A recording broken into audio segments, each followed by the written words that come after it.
നമസ്തേ, SK യൂണിവേഴ്സിലേക്ക് സ്വാഗതം. നമ്മൾ കഴിഞ്ഞ എപ്പിസോഡിൽ പറഞ്ഞു നിർത്തിയത് പ്രപഞ്ചത്തിൽ രണ്ട് കാര്യങ്ങളേ ഉള്ളൂ, ദ്രവ്യവും ഊർജവും. അതുകൂടാതെ ഉള്ളത് അവബോധമാണ്. ഈ ദ്രവ്യം അല്ലെങ്കിൽ ഊർജം, ഇത് രണ്ടിനെയും കൂടെ ചേർത്ത് ശക്തി എന്ന് പറയും. അവബോധത്തിനെ ബോധം അല്ലെങ്കിൽ അവബോധം എന്ന് തന്നെ പറയും. ഇത് രണ്ടിൻ്റെയും സമ്പൂർണത ഒരുമിച്ച് ചേർന്ന പ്രതിഭാസമാണ് ദൈവം എന്നാണ് നമ്മൾ പറഞ്ഞത്. അപ്പം ദൈവം പ്രപഞ്ചമാണ് എന്നും നമ്മൾ പറഞ്ഞു വെച്ചു. അതിന് വിഷ്ണു സഹസ്രനാമത്തിൻ്റെ തുടക്കവും വിശ്വം വിഷ്ണു. അപ്പൊ ഈ കരീക്കലിട്ട് പോവുകയാണെങ്കിൽ വിശ്വം തന്നെയാണ് വിഷ്ണു. യുക്തിവാദികൾ വിശ്വം ഉണ്ടെന്ന് പറയുന്നു, പ്രപഞ്ചമുണ്ടെന്ന് പറയുന്നു. അത് തുടങ്ങിയിട്ടില്ല, അത് എന്നും ഉണ്ടായിരുന്നതാണ്, അതുകൊണ്ട് അതിനൊരു തുടക്കം പറയാൻ പറ്റില്ല, അത് അനാദിയാണ് എന്ന് യുക്തിവാദികൾ സമ്മതിക്കുന്നുണ്ട്. തീർച്ചയായിട്ടും ദൈവവും അനാദിയാണ് എന്ന് ദൈവവിശ്വാസികളും അവരുടെ ഗ്രന്ഥങ്ങളും പറയുന്നുണ്ട്. പിന്നീടോ ഇപ്പോഴും പ്രപഞ്ചമുണ്ട്, ഈ പ്രപഞ്ചത്തെ ദൈവമായി കരുതിയാൽ ദൈവമുണ്ട്. യുക്തിവാദികൾക്ക് അത് അംഗീകരിക്കാതെ നിവൃത്തിയില്ലാതെ വരും. കാരണം ഉള്ളതാണ് പ്രപഞ്ചം. ആ പ്രപഞ്ചത്തിനെയാണ് ആക്ച്വലി ശരിയായ വിധത്തിൽ ദൈവഭക്തരായിട്ടെല്ലാം ദൈവശാസ്ത്ര വിധേയമായിട്ട് ദൈവം എന്ന് പറയുന്നത്. അപ്പൊ ആ പ്രപഞ്ചം ഉള്ളത് കൊണ്ട് തന്നെ ദൈവമുണ്ട്, പ്രപഞ്ചവും ദൈവവും ഒന്നാണ് എന്ന് വിശ്വസിക്കുന്ന വിശ്വാസിയുടെ വാദം, അവരുടെ വിശ്വാസം സത്യമാകുന്നു. സത്യമെന്ന് നമ്മൾ വിചാരിക്കുന്ന ചിന്തകൾ ആണ് വിശ്വാസങ്ങൾ. അതിന് ശാസ്ത്രീയമായ അടിത്തറയുടെ ആവശ്യമില്ല. പക്ഷെ അങ്ങനെ ദൈവമുണ്ടെന്ന് വിശ്വസിക്കുന്ന നമ്മൾ ആ ദൈവം എന്തെന്ന് തേടി ചെന്നപ്പോൾ ദൈവശാസ്ത്ര ഗ്രന്ഥങ്ങൾ എല്ലാ മതത്തിലെയും ദൈവശാസ്ത്ര ഗ്രന്ഥങ്ങളെല്ലാം സ്ഥാപിക്കുന്നത് അത് പ്രപഞ്ചമെന്നാണ്. അതിൻ്റെ പ്രാഥമിക ഉദാഹരണമാണ് വിഷ്ണു സഹസ്രനാമം. വിശ്വം വിഷ്ണു, പ്രപഞ്ചമാണ് വിഷ്ണു എന്ന് പറയുന്നത്. അപ്പൊ വിഷ്ണു എന്ന് പറയുന്ന ദൈവത്തെ വിശ്വസിക്കുന്നവരെല്ലാം ആക്ച്വലി ഈ പ്രപഞ്ചത്തിനെ തന്നെയാണ് വിശ്വസിക്കുന്നത്, പ്രപഞ്ചത്തെ തന്നെയാണ് ദൈവം എന്ന് പറയുന്നത്. അതുകൊണ്ട് ശാസ്ത്രീയമായി ദൈവമുണ്ട് എന്ന് അനായാസം നമുക്ക് പറയാം. നമ്മുടെ പ്രതിപാദ്യ വിഷയം മതങ്ങൾ എല്ലാം തന്നെ ഒന്നാണ്. ഓരോ മതത്തിലും വ്യത്യസ്തമായി പ്രതിപാദിക്കുന്ന ദൈവങ്ങളെല്ലാം ഒന്നു തന്നെയാണ്. അതുകൊണ്ട് മതസ്പർദ്ധ ഇല്ലാതെ, പരസ്പര വിദ്വേഷങ്ങളില്ലാതെ മനുഷ്യൻ അന്യന്റെ മതത്തെയും അന്യന്റെ ദൈവത്തെയും ആദരവോടെ അംഗീകരിച്ചുകൊണ്ട് ജീവിക്കണം എന്ന ഒരു മാനസികാവസ്ഥ ജനങ്ങളിൽ ഉണ്ടാക്കാനായിട്ടാണ്. അങ്ങനെ സമാധാനം പുലരാനായിട്ടാണ് നമ്മൾ ഈ വീഡിയോസ് ചെയ്യുന്നത്. അവിടെ ദൈവത്തിൻ്റെ ഒരു സ്വഭാവം പറഞ്ഞു, ദൈവത്തിൻ്റെ രൂപപരിണാമങ്ങൾ എന്ന സബ്ജക്റ്റ് പറഞ്ഞു തുടങ്ങുന്നതിന് മുമ്പായിട്ടാണ് നമ്മൾ ഈ എന്താണ് ദൈവം എന്നുള്ളത് നമ്മൾ ചിന്തിച്ചത്. അപ്പം ഇനി ഈ ദൈവം സ്വാഭാവികമായിട്ട് പള്ളിയിലും മസ്ജിദിലും ക്ഷേത്രത്തിലും ഒക്കെ ഇരിക്കുന്ന ദൈവം ഒന്നാണോ? ദൈവത്തിൻ്റെ അസ്തിത്വം ഇപ്പം വ്യക്തമായി അതൊന്നാണ്, പ്രപഞ്ചമാണ് ദൈവം. പ്രപഞ്ചമുണ്ടെന്ന് ശാസ്ത്രീയമായി തെളിയിക്കപ്പെട്ടിട്ടുണ്ട്, അനുഭവ തലത്തിൽ തെളിയിക്കപ്പെട്ടിട്ടുണ്ട്. അവിടെ ഒരു വിശ്വാസത്തിൻ്റെ ആവശ്യമില്ല. പ്രപഞ്ചം ഉണ്ടെന്നുള്ളത് സത്യമായതുകൊണ്ട്, അതിന് സത്യമെന്ന് തെളിയിക്കാൻ കഴിയുന്നത് കൊണ്ട് അത് വിശ്വാസത്തിൻ്റെ പ്രസക്തിയില്ല അവിടെ. പിന്നെ അതിനെ നമ്മൾ ദൈവമെന്ന് വിളിക്കുമ്പോൾ ദൈവം ഉണ്ടെന്നുള്ളതിനും പിന്നെ വിശ്വാസത്തിൻ്റെ ആവശ്യമില്ല, സത്യമായ ഒരു പ്രസ്താവന മാത്രമായി അതിനെ നമുക്ക് സ്വീകരിക്കാൻ പറ്റും. ഈ ദൈവങ്ങൾ പ്രതികരിക്കുന്നത് എങ്ങനെ? ഹിന്ദു മതത്തിലെ ഒരാൾ ദൈവത്തെ വിളിക്കുന്നു, ക്രിസ്ത്യൻ മതത്തിലെ ഒരാൾ ദൈവത്തെ വിളിക്കുന്നു, മുസ്ലിം മതത്തിലെ ഒരാൾ ദൈവത്തെ വിളിക്കുന്നു.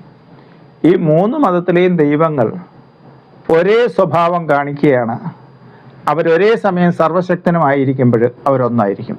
നമ്മൾ സർവശക്തിത്വം രണ്ടു പേർക്ക് വരാൻ കഴിയില്ല എന്ന് മുൻ വീഡിയോയിൽ നമ്മൾ പറഞ്ഞിട്ടുണ്ട്. ഇനി ഇവർ ഒരേ സ്വഭാവം കാണിക്കോ ഇല്ലയോ എന്നൊന്ന് നോക്കിയാലോ. എത്രയോ ആൾക്കാർ വിവാഹിതരായതിനു ശേഷം സന്താനങ്ങളില്ലാതെ ബുദ്ധിമുട്ടിയിട്ടുണ്ട്. ഒരുപാട് ചികിത്സകൾ നടത്തിയിട്ട് കുട്ടികളില്ല. അവസാനം ചികിത്സകളെല്ലാം ചികിത്സകളെല്ലാം മതിയാക്കി ഏതെങ്കിലും ദൈവശക്തിയെ അവരാശ്രയിക്കും. ഹിന്ദുക്കളെ സംബന്ധിച്ച് പ്രധാനമായിട്ടൊക്കെ വരുന്നത് മണ്ണാറശാല പോയി ഉരുളി കമിഴ്ത്തും, ഗുരുവായൂർ പോയി ഭജനമിരിക്കും. അങ്ങനെ സന്താന ലബ്ധിക്ക് വേണ്ടിയിട്ടുള്ള മാർഗങ്ങളാരായി. ക്രിസ്ത്യൻ സമൂഹം പ്രാർത്ഥിക്കും, വളരെ ശ്രേഷ്ഠമെന്ന് കരുതുന്ന പല പള്ളികളിലും അവർ പോകും.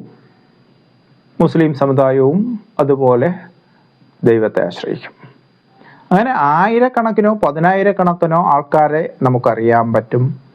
അവർ മണ്ണാറശാല ഉരുളി കമിഴ്ത്തിയത് കൊണ്ട് സന്താനം ലഭിച്ചു എന്ന് വിശ്വസിക്കുന്നവർ, അല്ലെങ്കിൽ ഉരുളി കമിഴ്ത്തിയതിന് ശേഷം സന്താന ഭാഗ്യം സിദ്ധിച്ചവർ, ഗുരുവായൂരിൽ പോയി ഭജനമിരുന്നതിന് ശേഷം സന്താനലബ്ധി സിദ്ധിച്ചവർ, പള്ളികളിൽ പോയി പ്രാർത്ഥിച്ചതിന് ശേഷം സന്താന സിദ്ധി ലഭിച്ചവർ, മസ്ജിദുകളെ ആശ്രയിച്ച് ആരാധന നടത്തിയതിൻ്റെ ഇത് മൂലം നടത്തിയതിന് ശേഷം സന്താനങ്ങളെ ലഭിച്ചവർ. അപ്പം ദൈവ സന്നിധാനങ്ങളെ, ദൈവ കേന്ദ്രങ്ങളെ ആശ്രയിക്കുന്നു. ഈ 3 വിഭാഗത്തിൽപ്പെട്ട ദൈവകേന്ദ്രങ്ങളെ ആശ്രയിക്കുന്നവർക്കും അനുഭവ സാക്ഷ്യത്തിൽ സന്താന ഭാഗ്യം ലഭിച്ചവർ ഒരുപാട് പേരുണ്ട്.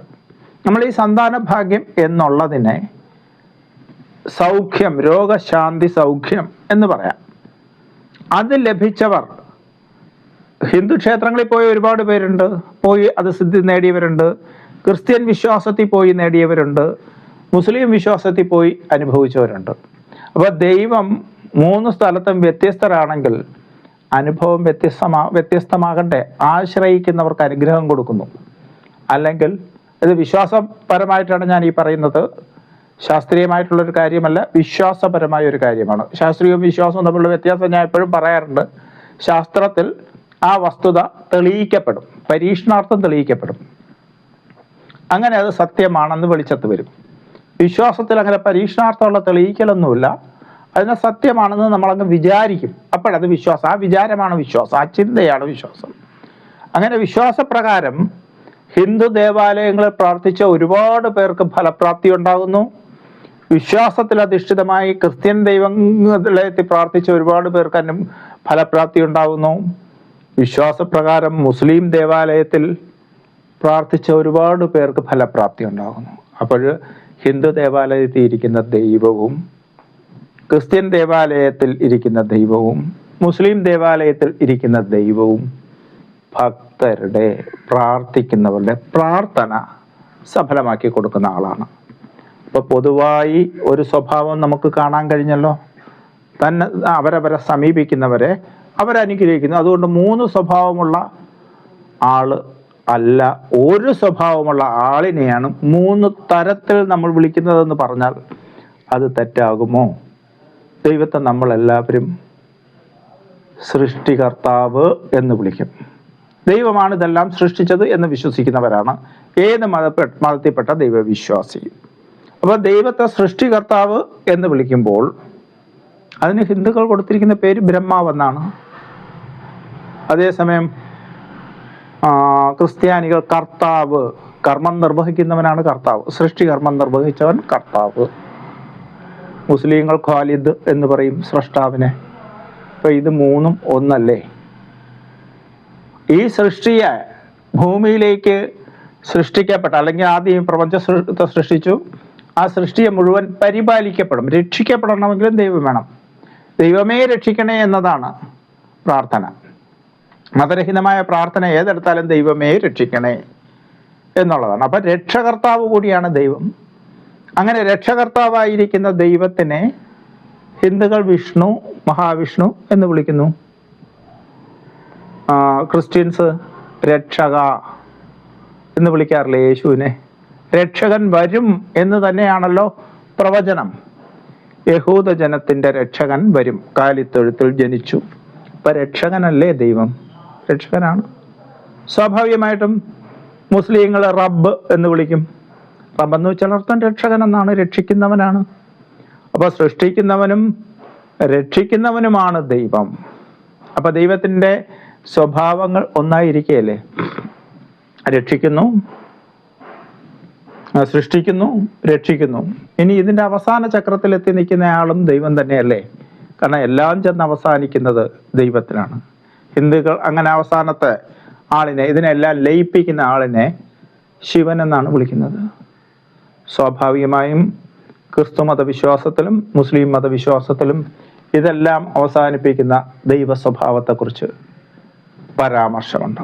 അങ്ങനെ ഒരേ കർമ്മങ്ങൾ ചെയ്യുന്ന ഒരു വ്യക്തിത്വത്തെ നമുക്കത് 3 അന്യ വ്യക്തിത്വങ്ങളാണെന്ന് കരുതാൻ കഴിയില്ല.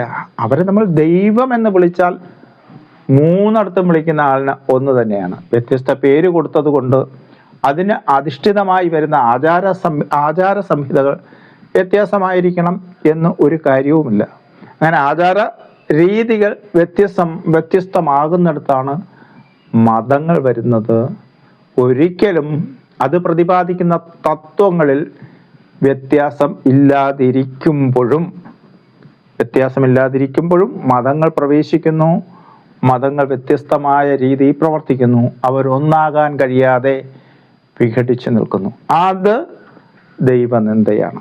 ഒരു വ്യക്തി ആ വ്യക്തി ജനിച്ചു വളർന്ന മതത്തിൽ പ്രതിപാദിക്കുന്ന ദൈവത്തെ ആദരിക്കുകയും മറ്റൊരു ദൈവത്തെ അനാദരിക്കുകയും ചെയ്താൽ നിങ്ങൾ എല്ലാവരും മനസ്സിലാക്കുക, അവൻ സ്വന്തം ദൈവത്തെ തന്നെയാണ് അനാദരിക്കുന്നത്.